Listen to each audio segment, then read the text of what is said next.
Aujourd'hui, nous plongeons dans les jeunes années de Marie-Antoinette, à son arrivée dans une cour de Versailles pleine d'attentes, mais aussi de tensions. Découvrez une jeune femme confrontée à des traditions rigides, à des jalousies acerbes, mais aussi à des moments de grâce et de légèreté. Le temps chassait les pressentiments et les tristesses. La dauphine arrangeait sa vie, son bonheur et l'avenir. Elle s'habituait à sa patrie, à son mari, à son rôle. Elle faisait connaissance avec la cour, apprenait le nom des nouvelles figures, oubliait Vienne et l'allemand. Marie-Antoinette, à peine arrivée en France, doit s'adapter à un univers étranger et exigeant. Cette archiduchesse de 14 ans apprend vite à oublier Vienne, sa langue natale et les habitudes de son enfance. Elle se familiarise avec Versailles, un lieu aussi fascinant que pesant.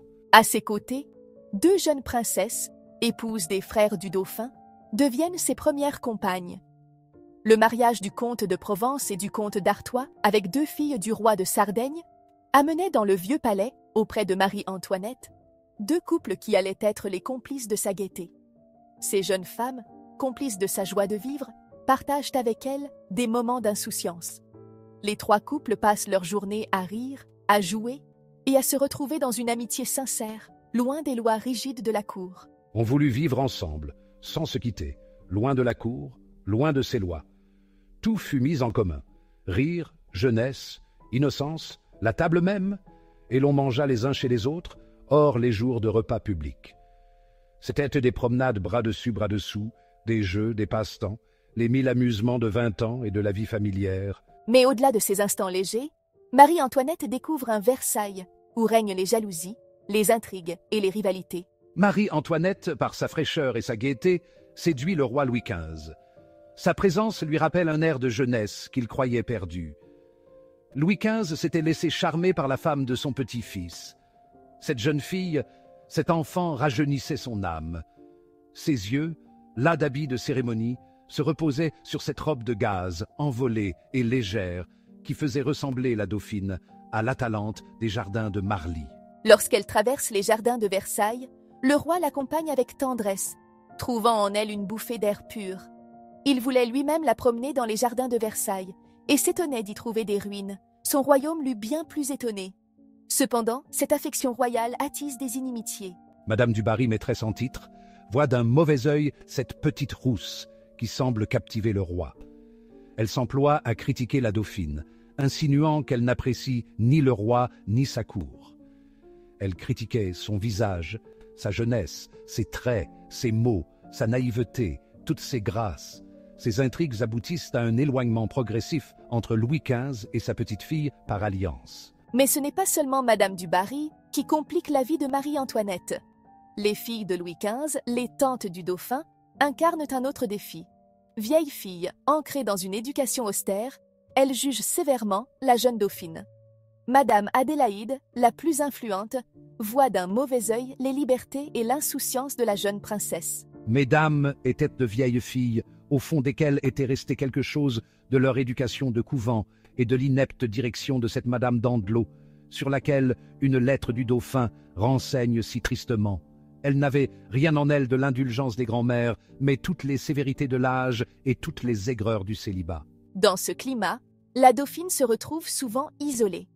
Son naturel pétillant, ses rires et son mépris de l'étiquette heurtent ses figures rigides. Madame de Noailles, surnommée par Marie-Antoinette Madame l'étiquette, surveille avec une rigueur implacable chaque geste de la jeune femme, n'hésitant pas à réprimander la moindre entorse aux règles. Au-delà de ces figures austères, Marie-Antoinette tente de créer des liens. Avec le comte d'Artois, le plus jeune des frères de son époux, elle partage des moments de légèreté et de complicité.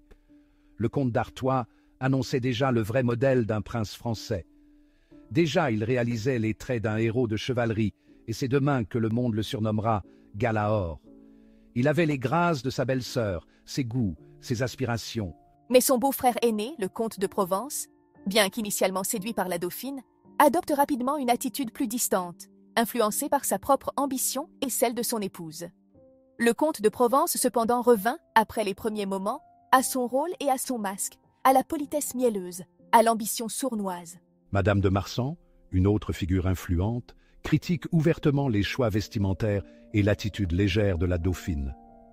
Chaque regard, chaque mot ou chaque éclat de rire devient une source de jugement. Malgré tout, Marie-Antoinette rayonne. Sa gaieté, sa vivacité et son envie d'aimer apportent un souffle nouveau à une cour vieillissante. Elle court dans les jardins, rit aux éclats lors de pièces de théâtre improvisées et brave, souvent sans en avoir conscience, les rigueurs de l'étiquette. Cependant, derrière cette joie apparente, une mélancolie discrète habite la jeune femme. Son mari, le futur Louis XVI, se montre distant, peu préparé à la vie conjugale. Le dauphin était de ces hommes auxquels les tourments de la passion et les sollicitations du tempérament sont longtemps refusés et qui, portant comme une honte la conscience de ses lenteurs, se dérobent brusquement à l'amour en humiliant la femme. Marie-Antoinette est à l'aube de son destin, une jeune femme à la croisée des chemins. Son arrivée à Versailles est marquée par l'espoir qu'elle inspire et par les jalousies qu'elle provoque. Si elle séduit par sa grâce et sa spontanéité, elle doit aussi faire face à des intrigues qui vont peu à peu éroder l'image qu'elle souhaite projeter. Dans ce Versailles aux multiples visages, Marie-Antoinette incarne la jeunesse et l'innocence, mais aussi les premiers signes de la tragédie qui marquera son règne. Une reine en devenir, confrontée dès ses premiers pas à l'épreuve du pouvoir et de la solitude.